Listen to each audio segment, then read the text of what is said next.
양자의 영, 한식과 한숨으로 주어지는 참된 체험이라는 제목으로 함께 은혜 나누고자 합니다.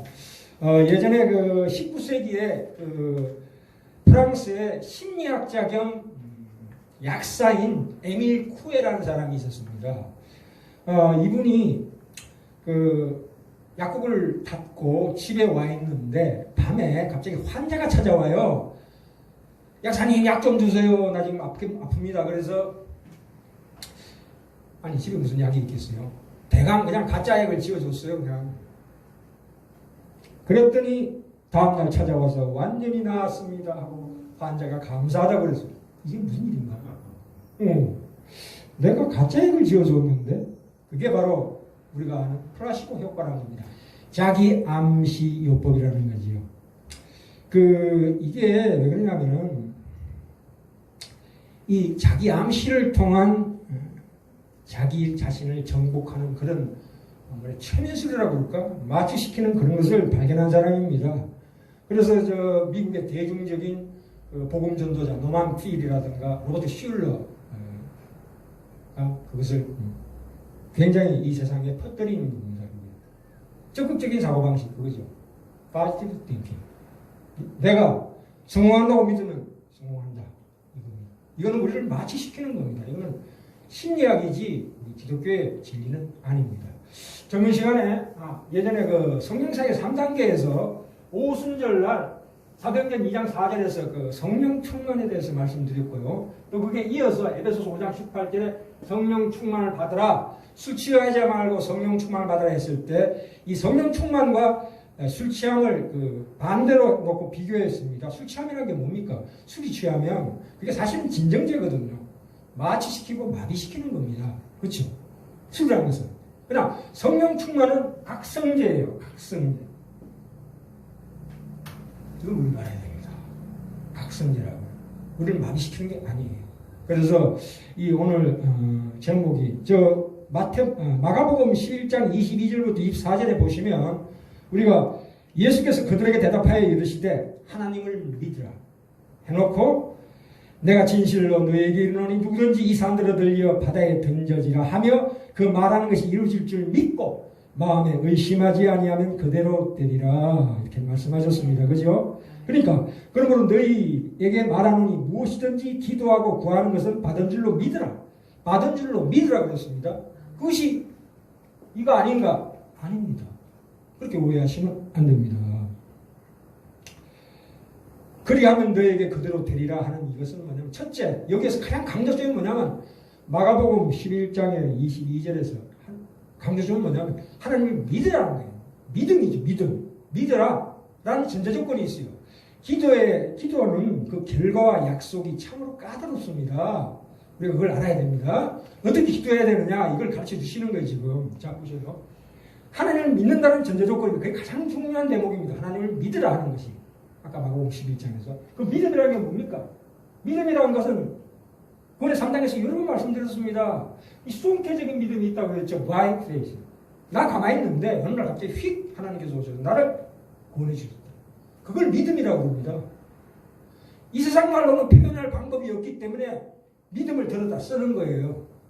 이 세상으로 이걸 표현할 수 있는 의무가 없어요. 그러니까 어쩔 수 없이 믿음이라는 말을 들여다 썼는데 이것은 우리가 믿는 믿음이 아닙니다. 철저하게 하나님이 주시는 믿음이에요. 그렇죠?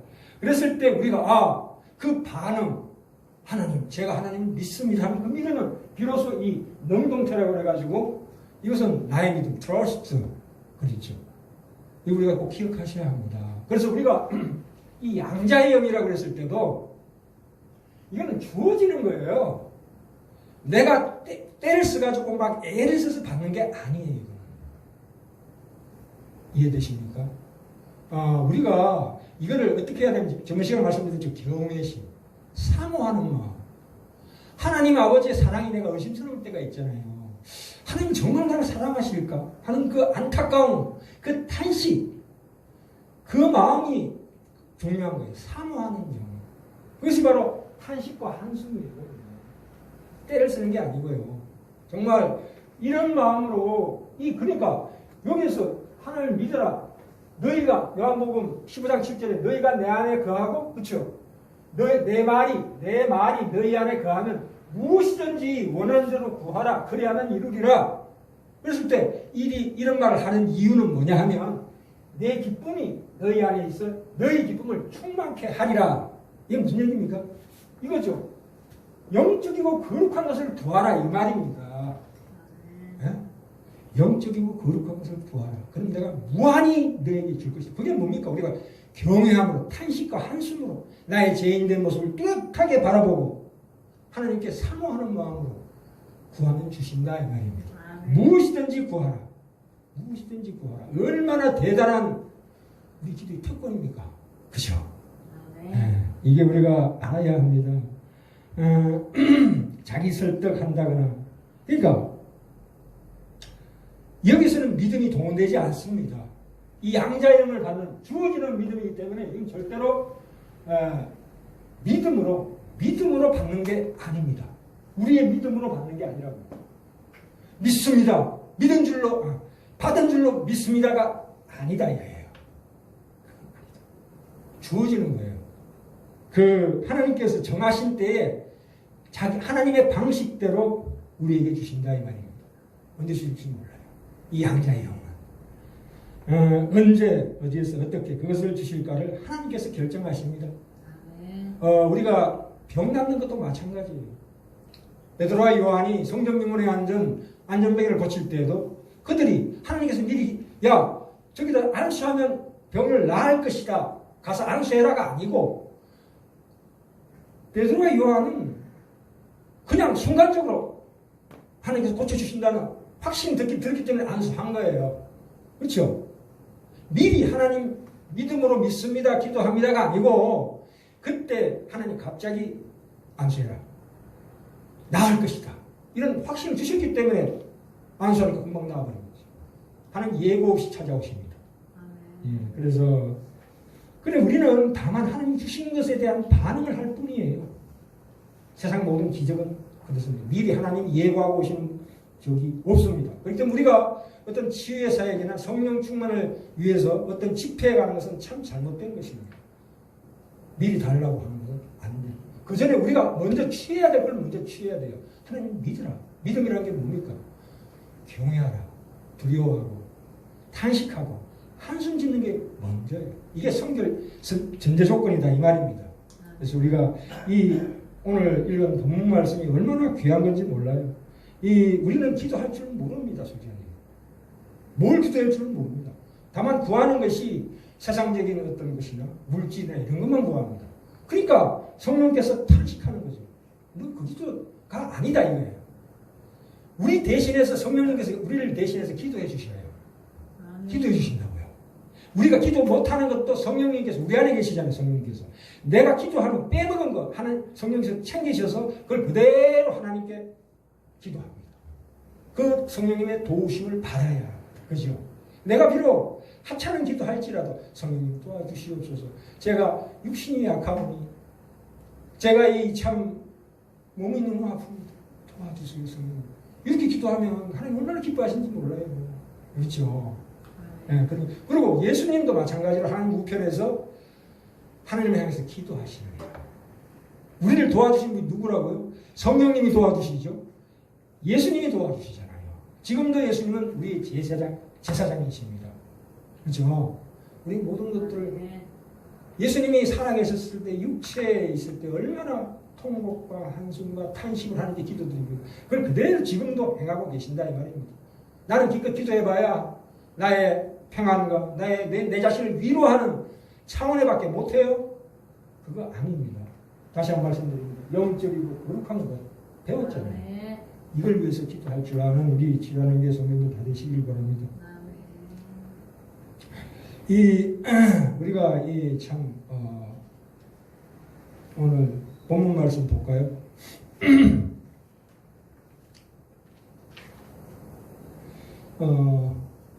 생각컨대 현재의 고난은 장차 우리에게 나타날 영광과 좋게 비교할 수 없도다. 우리가 이걸 이렇게 오해하지 마십시오.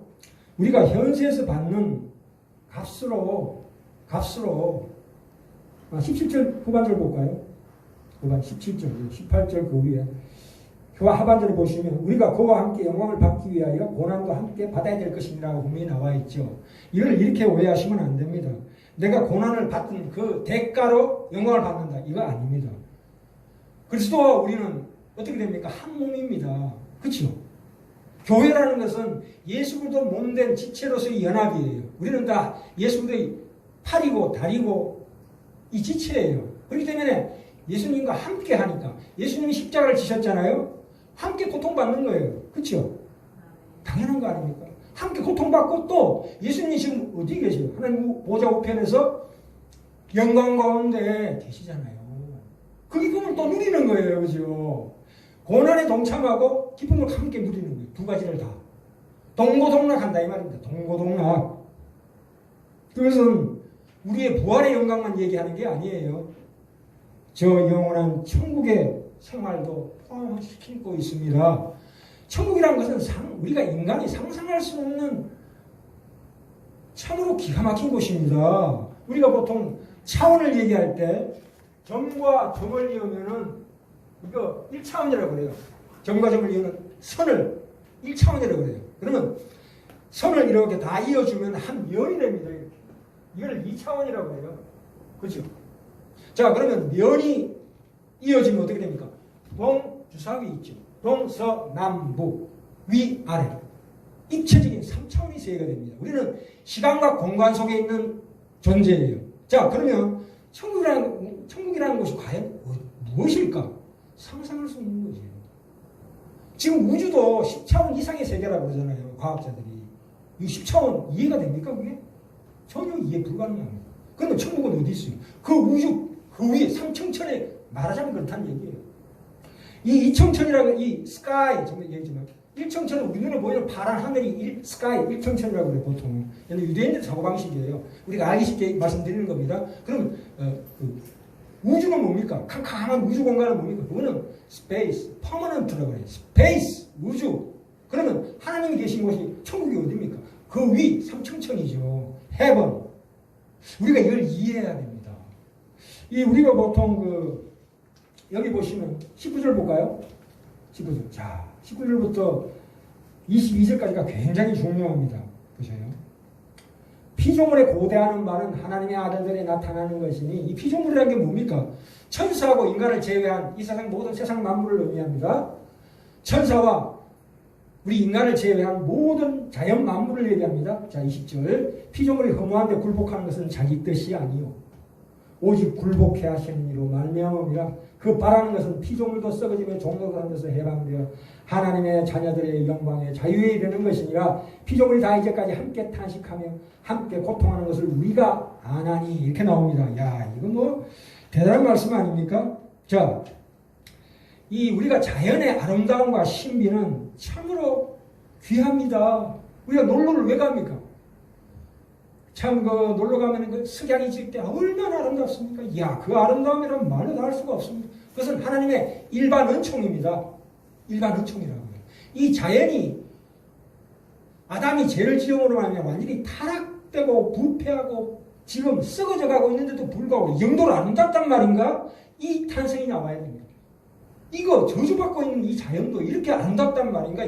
그럼 우리가 갈 천국은 얼마나 아름다운 것인가? 이렇게 이해하셔야 됩니다. 그렇죠? 이 원래는 창세기에 보면 아담과 하와 시절에는 이 적도와 극지방의 온도가 뭐 이거 확실한 건 아닙니다. 뭐 온도 차가 10도밖에 안 돼요. 미안하지만 그만큼 살기 좋은 환경이었다고요. 근데 노아의 홍수를 나고 하늘 뭉창이 터지고 쏟아지고 지하수가 터져가지고 넘쳐가지고 지가 완전히 흐물어졌을 때 그 이후에 이렇게 온도차가 심해진 거예요. 50도, 60도, 70도, 지금 100도까지 넘어가요. 지금 온난화 때문에 큰 문제예요. 그죠? 전번에 실장님이 저한테 카톡으로 붙여주셨는데 지구온난화가 굉장히 심각한 겁니다. 이거는. 와. 그래서 우리가 겨울이라는 것은 타락되고 난 다음에 겨울이 있는 거죠. 저는 겨울을 굉장히 사랑합니다. 겨울이 얼마나 멋있어요. 조지 윈스턴, 뉴에이지 음악의 대가 조지 윈스턴의 그 앨범 자켓 보세요. 하얀 눈이 들어있는데 남가장면 참 얼마나 아름다워. 아주 환장하지요. 그죠? 자, 이게 참 양면성이 있는 거예요. 타락한 결과입니다, 그게. 그렇죠? 그런데도 그걸 우리로 하여금 또 거룩하게도 하십니다. 이야, 입체적으로 봐야 합니다, 이거 겨울을. 타락한데도 전망이고, 근데 그걸 바라보면 우리 하나님의 솜씨가 얼마나 뛰어난가 해서 거룩하게 만드는 두 가지 양면성을 가지고 있다 이 말입니다. 우리 자연을 바라볼 때. 반드시 그런 시각으로 바라보셔야 합니다. 그죠? 우리가 단순히 아름답다, 그 미학에 빠져버리면 안 된다 이거예요. 세상 미학들은 어떻게 하면 우리를 어떻게 합니까? 미학, 아름다움 이런 것들은 우리를 마비시키고 마취시킵니다. 물론 그걸 너무 지나치게 부정적으로 생각하면 안 되겠지만 그 아름다움이 뭡니까? 하나님의 영광을 드러낸다 이렇게 생각하시면 돼요. 그죠? 참 요한계시록 21장에 보시면 뭐라고 나와 있냐면 또 내가 새하늘과 새 땅을 보니 이렇게 나와요. 또 내가 새하늘과 새 땅을 보니 지금 있는 이 하늘과 땅이 아니에요. 저 천국은 새하늘과 새 땅을 보니 처음 하늘과 처음 땅이 없어졌고 바다도 있지 아니하더라. 천국에는 바다가 없습니다. 참 상징적이죠. 물이라는 것은 생명을 의미하기도 하고 심판을 의미하기도 해요. 왜요? 물에 잠겨버리면 죽잖아요. 그죠? 물고기는 살지만 물고기는 하늘 생물이니까. 근데 이것이 어떻게 배를 띄우고 얘를 끌어올려서 배 위에다 올리면 어떻게 됩니까? 이 물이 심판의 물이 큰 힘이 되는 거예요. 배를 물이 있어야 쫙 빠져나가죠. 그죠? 그렇잖아요. 이 물이라는 건 이중적인 의미를 가지고 있다 이 말입니다. 그래서 이 물은 바다는 천국에 가면 바다가 없어요. 있을 필요가 없는 거죠. 왜? 생명나무가 따로 있잖아요. 예수님이 계시고 생명나무도 있고 그죠? 뭐 물이 필요해요. 그래서 뭐 너무 이상하게 나갔지만 예, 우리가 이 우주 만물이 허무해져 있습니다. 쇠하고 부패해져 가고 있습니다. 인간의 죄악으로 말미암아 하나님께 저주하신 결과입니다. 그러면 인간이 구원의 완성이 될 때 그것도 새롭게 된다 이 말입니다. 그래서 하나님께서 그러십니다. 21장에 모든 눈물을 그 눈에서 닦아주시고 다시는 사망이 없고 애통하는 것이나 곡하는 것이나 아픈 것이 다시 있지 아니하리니 처음 것들이 다 지나갔습니다. 내가 만물을 새롭게 하노라. 이 약속이 얼마나 귀한 약속입니까? 이것은 참으로 말은 신실하니 기록하라. 누구를 위해서? 우리를 위해서. 이 말씀이 얼마나 귀합니까? 그렇죠? 그래, 그 바라는 것은 썩어짐의 피조물도 썩어짐의 종속을 하는 데서 해방되어 하나님의 자녀들의 영광의 자유에 이르는 것이니라. 피조물이 다 이제까지 함께 탄식하며 함께 고통하는 것을 우리가 아나니 이 피조물, 이 자연만물도 유구한 세월 동안 고통받고 있습니다. 그 의인화예요. 그래서 8장 23절 볼까요? 굉장히 중요한 말씀 나오는데 이뿐 아니라 또한 우리 곧 성령의 처음 익은 열매, 이 처음 익은 열매가 뭘까요? 처음 익은 열매. 우리는 성령의 처음 익은 열매래요. 그럼 우리 안에 성령이 와 계신다 이런 거예요. 지금 현재 우리가 누리고 있는 성령입니다. 우리가 지금 천국을 맛보고 있대요. 천국의 맛을 보고 있답니다. 그게 뭘로 나타납니까? 탄식과 한숨으로 나타난다 이 말입니다. 좀 전에도 말씀드렸죠. 우리에게 탄식, 하나님 어찌합니까? 저는 주인입니다 하는 그것이 바로 천국의 맛을 보고 있는 증거입니다. 그런 마음이 드시는 분들은 참으로 양자의 영을 받고 있고 받을 것입니다. 예, 그때는 하나님이 정하십니다. 아빠, 아버지라 부르시는 이 양자이 얼마나 귀한지 모릅니다. 그죠? 그래서 보세요. 24절 우리가 소망으로 구원을 얻었으며 보이는 소망이 아니니 보이는 걸 누가 바랍니까? 그렇지 않습니까? 눈에 보이는 건데 그건 믿음이라고 부를 수도 없는 것이고 안 보이는 걸 믿는 것이 그게 우리의 소망이다 이거예요. 지금 비록 있지 않지만 성령께서 우리 안에서 증거하고 계신다 이거예요. 아멘.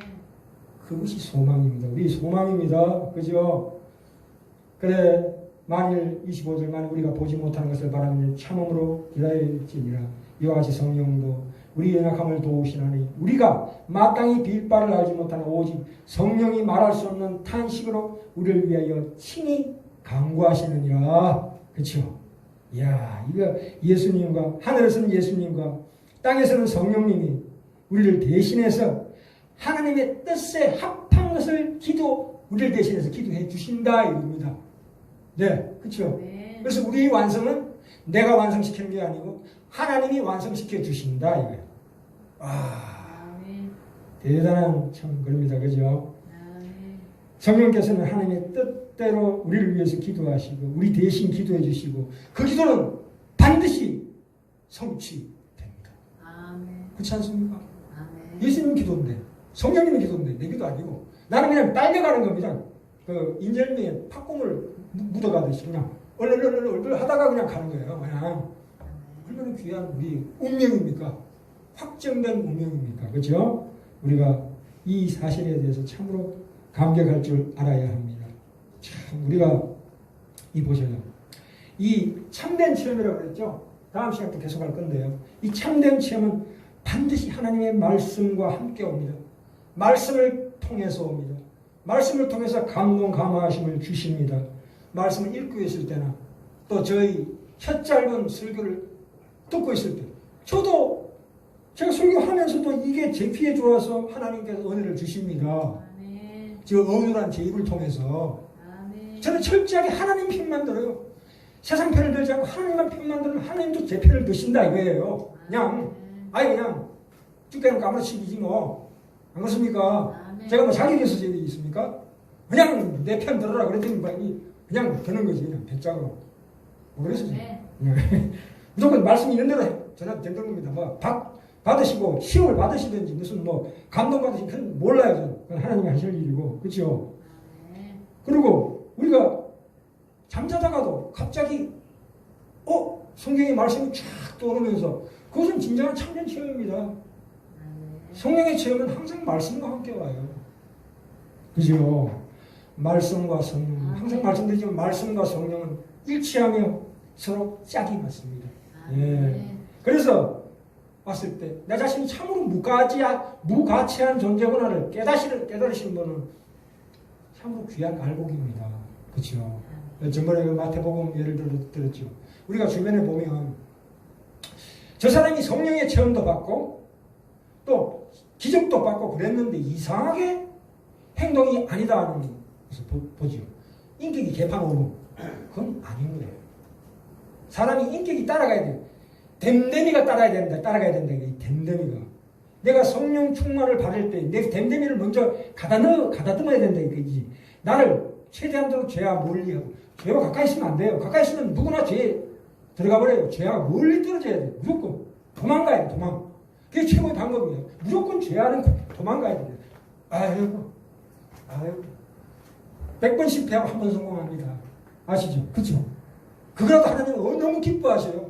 한 번 성공하는 게 어딘데 난 무가치한 존재 아니에요. 그러면서 이제 씨 뿌리는 비유 말씀드렸죠. 천국의 비밀을 이렇게 씨를 뿌리잖아요. 말씀으로 계속 복음을 전파하고 제 종들 통해서. 근데 받는 사람들은 받을 수도 있어요. 길가에 떨어지면 새가 주워 먹는다고 그랬죠. 그거는 의미가 없지만 돌밭에 떨어져도 일단 싹은 돋는다고요. 우리 저기 산에 가면 암석에 소나무가 꽂혀 있어요. 이게 무슨 일입니까 이거? 우와! 생명이라는 게 그렇게 위대한 거예요. 돌에 박혔는데도 이게 돌을 뚫고 쭉 올라오는 거예요. 근데 이게 그 생명이 오래 갑니까? 오래 가지 않습니다. 돌밭에 떨어진 게 분명히 생명의 현상은 나타나요. 성령 충만 받았고 예수를 주라 시인하며 선지자 노릇하고 병을 고치고 뭐 온갖 증거와 기적이 다 나타나도 결국은 말라 죽습니다. 왜요? 돌밭이기 때문에. 응? 예. 가시밭도 마찬가지입니다. 옥토에만 끝까지 살아갑니다. 뭘로요? 열매를 맺는다. 이게 열매를 성령의 열매 9가지 열매 주렁주렁 달리는 거예요. 이걸 보고 저 사람이 하나님 택하신 자인가 아닌가를 구별할 줄 알아야 합니다. 그렇죠? 네, 그래서 이 하나님의 말씀을 우리가 이렇게 참 귀하게 보셔야 합니다. 그죠?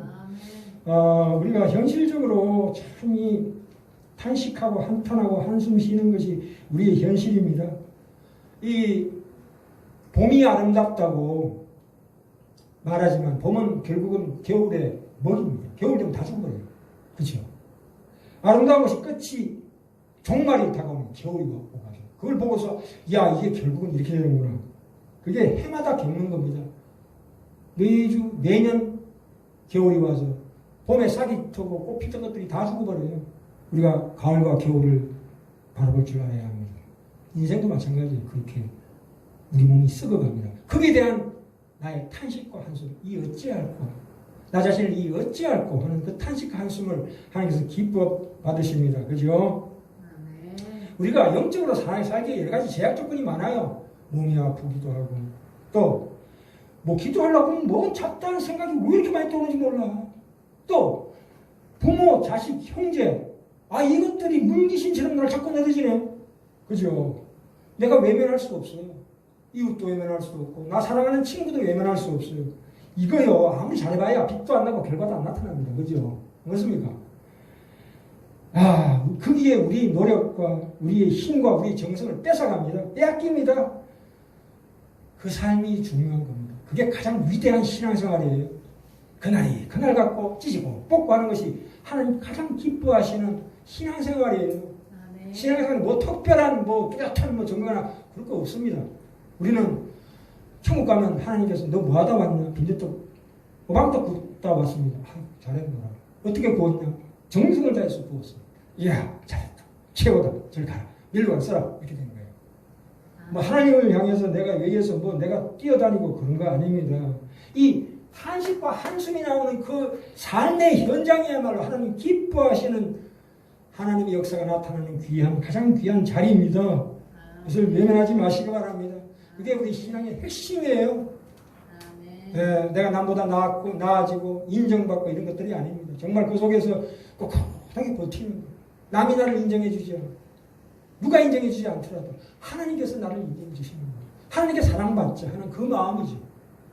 이게 하나님 기뻐 받으시는 겁니다. 깊은 신앙은 한숨 쉬는 거예요.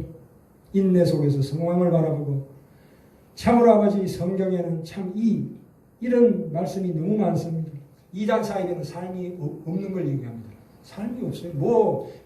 기가 막힌 비방식 이것만 하면 이렇게 된다 라는 그런 잘못된 그 복음을 이용하는 거예요. 히브리서 2장 3절에 보면 너희가 이 큰 구원을 등한히 여기면 어찌 피하리요. 큰 구원이라고 그랬습니다. 큰 구원. 정말 큰 구원입니다. 이거는 우리가 상상할 수 없는 큰 구원을 우리가 바라보며 사는 우리 지라는교회 성도님들 다 되시기 바랍니다. 아멘. 세상 사람들처럼 조상 탓하고 시대를 탓하고 정치가를 탓하고 이웃을 탓하지 마시고 내 자신이 빛과 소금의 역할을 그 자리에서 감당하시는 것이 하나님께서 가장 기뻐하시는 삶입니다. 우리에게는 신앙의 싸움이라는 건 아주 긴 싸움입니다. 긴 싸움이에요. 그죠? 그렇지 않습니까? 그래서 항상 꿋꿋하게 인내할 때 우리 성령님께서 나를 외면하지 않으시고 끊임없이 내게 아까 우리 사모님 기도했던 것처럼 너희 마음과 생각을 지키시리라. 아무것도 염려하지 말고 모든 것을 감사함으로 기도와 간구로 하나님께 아뢰라. 그리하면 모든 지각에 뛰어난 하나님의 평강이 그리스도 예수 안에서 너의 마음과 생각을 꼭 지키시리라. 이 말씀을 꼭 명심하셔서 어떤 경우에도 절망하거나 낙심하지 마시고 단 항상 탄식과 한숨으로 나 자신을 바라보는 귀한 미시라는 교회 성도들 다 되시길 바랍니다. 아멘. 죄가 깊어질수록 죄 안 지어본 사람은 이게 안 나옵니다. 근데 죄 지으라는 얘기는 아니에요. 그렇다고 죄에 거하겠느냐 이렇게 나오죠. 사람이 이 땅에서 죄를 많이 지으면 지을수록 더 깊은 회개가 나옵니다. 그죠? 우리가 과거에 지은 죄 절대 염려하지 마십시오. 그런 탄식과 한숨이 아니고 내가 하나님 존재 앞에 섰을 때 내 입에서 나오는 그